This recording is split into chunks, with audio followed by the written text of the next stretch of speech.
Selamat datang kembali di Heri Ariska Channel.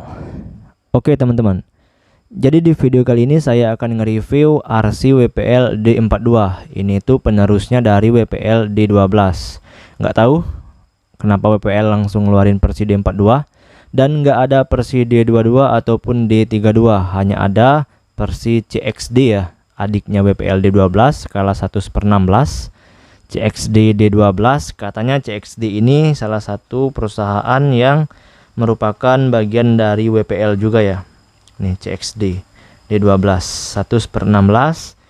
Dan WPL tahun ini, bukan tahun ini ya, baru-baru ini mengeluarkan versi D42. Ini tuh aku ikut PO nya kurang lebih 1 bulan lalu. Dan harga barunya ini masuk ke Indonesia beserta pajak dan biaya-biaya segala macam itu kurang lebih 600.000 rupiah, itu harga unitnya, belum termasuk pajak atau biaya masuk segala macam. Jadi kalau misalkan ditotalin semuanya beserta pajak apa segala macam kurang lebih 800.000 rupiah. Ya hal yang wajar ya, D12 juga kemarin sempat harganya seperti itu dan lama-kelamaan harganya bakal turun. Sekarang WPL D12 harganya kurang lebih 400 ribuan. Jadi kalau misalkan teman-teman udah punya WPL D12 dan pengen beli ini, tonton video reviewnya dulu. Jadi jangan langsung beli aja kalau misalkan udah punya D12 ataupun CXD D12. Tonton review ini dulu. Setelah tahu, baru ambil keputusan mau beli apa enggak. Jadi kalau misalkan belum nonton review ini, jangan langsung ambil atau beli. Buang-buang duit. Mending modifikasi aja WPL D12-nya jadi kece dan keren. Oke, langsung aja kita unboxing. Nah, untuk skalanya teman-teman, ini sama seperti versi WPL D12, ini series D ya istilahnya. Ini kan kalau di luar negeri ini di bagian Cina tentunya ya, taksi ya. Kalau di kita ini biasanya angkot atau angkutan umum. Di sini itu nggak ada pintu ya kalau di Indonesia ya. Ini 1/10 2,4 GHz, ini tuh lisensi resmi ya. Lisensi PAN. PAN lisensi. Ya kan, kalau misalkan teman-teman lihat di bagian sasisnya ini sama persis sama WPL D12, nggak ada beda sedikit pun ya. Nih sama banget, skala pun sama 1/10. Kemudian di bagian belakang ini tulisannya bahasa Cina, saya juga kurang mengerti, jadi langsung aja kita buka aja paketnya. Nah ini dia teman-teman RC-nya. Ini kita dapat pernak-pernik part-part lengkapnya, termasuk USB charger, stiker, apa segala macam, dan ada satu ini. Satu untuk di atas ini tuh tulisannya taksi ya. Kemudian ada manual book berbahasa Cina dan bahasa Inggris. Lalu ini baru kali ini saya unboxing WPL, isolatifnya ini merek WPL. Nih. Ini ya.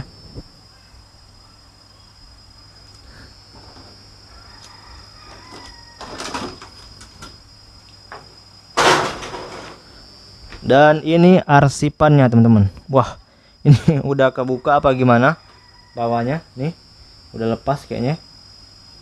Sama banget kan dengan WPL D12 di versi sebelumnya, hanya beda di bagian bodinya aja.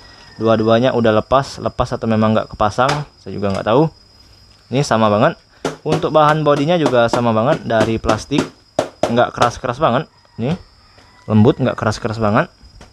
Kemudian saya akan coba buka nih, dan remote kontrolnya juga sama banget teman-teman, kurang lebih mirip lah ya dengan WPL D12 nih, dengan CXD D12 juga hampir mirip, cuman beda ada ini steering red sama throttle red dan steering trim. Oke, untuk remote kontrolnya sama dengan WPL D12. Kemudian kita akan buka. Oke teman-teman, jadi untuk sasisnya ini sama banget dengan WPL D12, nggak ada beda sedikit pun, hanya beda pada bagian ini aja ya, bagian penampang baterainya. Cuma ini aja yang beda, selebihnya nggak ada beda sedikit pun dengan WPL D12. Dan di bagian receivernya ini tuh kalau misalkan saya lihat berbeda dengan receiver WPL D12 ya. Di bagian receiver WPL D12 itu ada soket untuk lampu realistik ya. Di sini kalau nggak salah yang 5 pin. Dan di WPL D42 ini nggak ada, tapi ada soket buat lampu. Sini 2. Mungkin realistik juga, lampu sein sama lampu rem. Soalnya lampu depan ada di sini. Lampu depan kan udah include di situ. Dan untuk dinamo sama 260, gearnya masih plastik, ini gearnya udah besi. Hecknya sama 5 mm, ini juga 5 mm sama. Kemudian servo sama, masih menggunakan servo khas WPL. Segala versi WPL servonya sama, ini semua.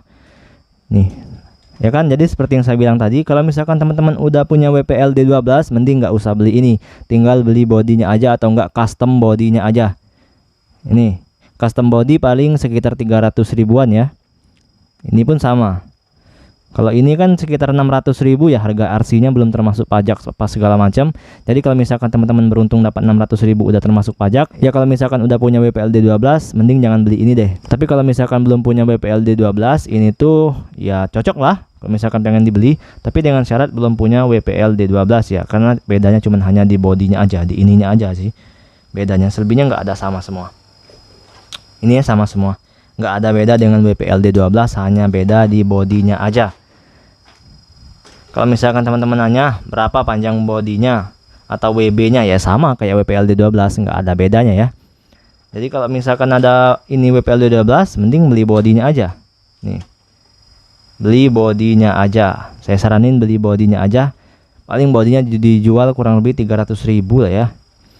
Ini pun kalau misalkan pengen turun kurang lebih nunggu sekitar 1,5 bulan sampai 2 bulan baru harganya turun. Kalau sekarang tuh harganya masih di angka 600.000. Jadi kalau misalkan belum punya WPL D12 pengen beli ini, tahan dulu. Tunggu sekitar kurang lebih 1,5 bulan ataupun 2 bulan baru deh kemudian beli. Biar dapat harganya yang murah. Paling harganya 500, 550, sekitar itulah. Kalau misalkan mau 400.000 itu masih butuh waktu sekitar 6 bulan ya.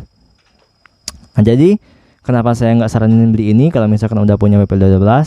Karena secara keseluruhan sama, hanya beda bodinya aja. Yap, jadi kalau misalkan teman-teman udah punya WPL D12 ataupun CXD D12, mending nggak usah deh. Tapi terserah, itu semua kembali ke teman-teman ya. Oke, jadi sekian dulu reviewnya teman-teman. Kesimpulannya ini sama banget dengan WPL D12, hanya beda pada ininya aja. Dan ada beberapa stiker, nanti akan saya coba pasangkan. Oke, see you next video. Nanti di next video akan saya coba ngedrift pakai gyro dan ban drift, apakah enak. Semua part-partnya saya gunakan part-part WPL D12 karena cocok semuanya. Oke, see you next video. Bye bye.